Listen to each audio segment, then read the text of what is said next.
Alrighty. Good afternoon, team. This is the multimedia discussion for week two, and this is MPA 560 Research Methods for Public Administration by Eric Sandoval. And today is the 21st of March. So let's go ahead and dive into our brief overview.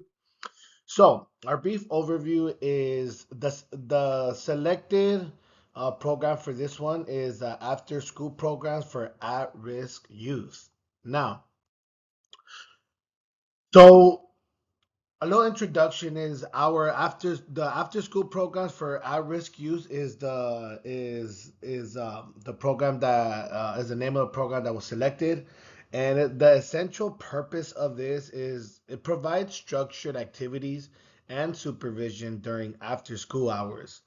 Now, the targeted population for this is essentially youth ages from 12 to 18 that are identified as at risk based on socioeconomic and academic indicators.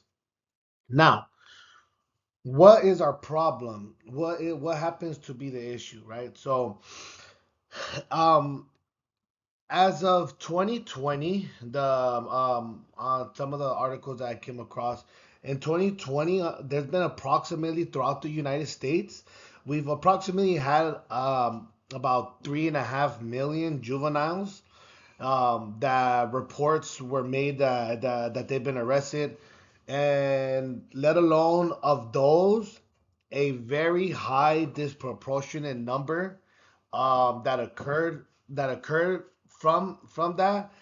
A lot of that on the article was stated it kind of happens between the later hours of the day, right? So anytime after 3 to 4 p.m. all the way up until about midnight, give or take. And essentially, the statistic was more like that they have higher involvement among youth in low income communities. So, and essentially, the three variables for plan evaluation that I selected, that I thought would best fit this is to begin the dependent variable. The dependent variable that I selected is the juvenile delinquency rate.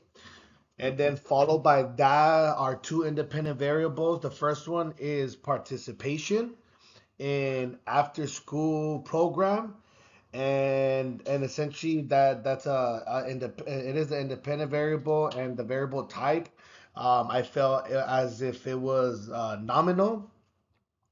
And for the independent variable two, it is their social not their socio-economic status, and it is, as I mentioned, an independent variable. And from my understanding, it is an ordinal type of a variable. And then and a few of the categories, I guess, could be such as low, middle, or high income. And essentially that was kind of what I selected. Right, and as we reach the final slide, I do want to thank you all for listening and hope you did enjoy. I do look forward to everyone's feedback, different points of view, and then also perhaps an article that might be beneficial to this, or something that can you know give give good advice to. So thank you all, and thank you for listening.